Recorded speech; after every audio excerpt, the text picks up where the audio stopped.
is sexual abuse and harassment. Content warning. The upcoming discussion covers these sensitive topics and lasts approximately 3 minutes. The full story is that Randall resigned because of sexual harassment. So corporate asked me to do a 5-minute review of the company's sexual harassment policy. No, Toby, no. It's really not a big deal, It is a Michael. big deal. It's a big deal. What are we supposed to do? Scrutinize every little thing we say and do all day? I mean, come on. And then corporate is going to send in a lawyer. What? Just to refresh you on our policy. What? No. Okay, what is a lawyer going to come in and tell us? To not send out hilarious emails or to not tell jokes? Maybe not some of them, maybe not inappropriate ones. There is no such thing as an appropriate joke. That's why it's a joke. It's a violation of criminal and civil laws as well as the Code of Student Conduct for students or student groups to engage in acts of sexual misconduct, sexual assault, sexual coercion, sexual harassment, sexual exploitation, dating violence, domestic violence, or stalking as defined by state and federal laws and university policies.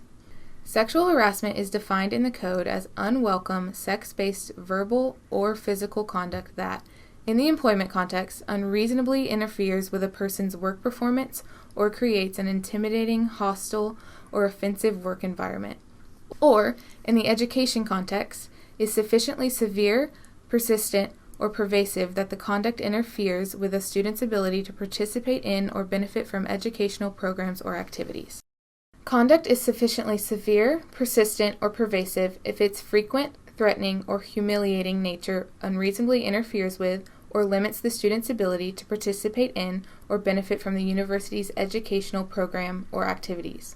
Or, when the conduct can reasonably be considered to create an intimidating, hostile, abusive, or offensive educational environment.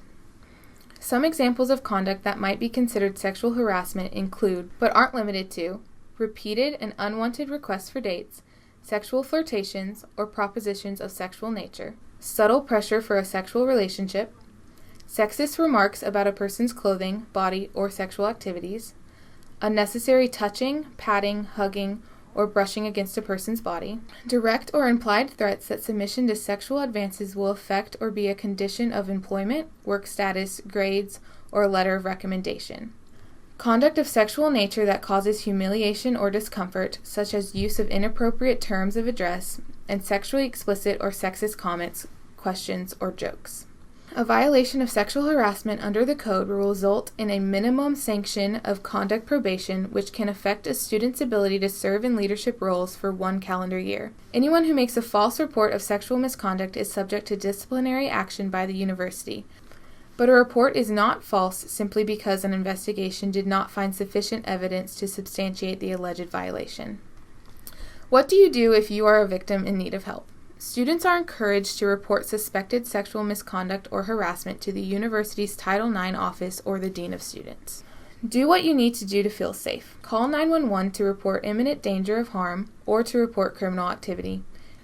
If you need help but are not in imminent danger for an incident that happened on campus, call the UNT Police Department. If it happened elsewhere in Denton, call the Denton Police Department. If it happened outside of Denton, call the law enforcement agency that has appropriate jurisdiction. And remember, you do not have to go through this alone. You can reach out to someone you trust for support. The Denton County Friends of the Family 24-hour crisis hotline can provide advice and options for how to proceed. The fourth topic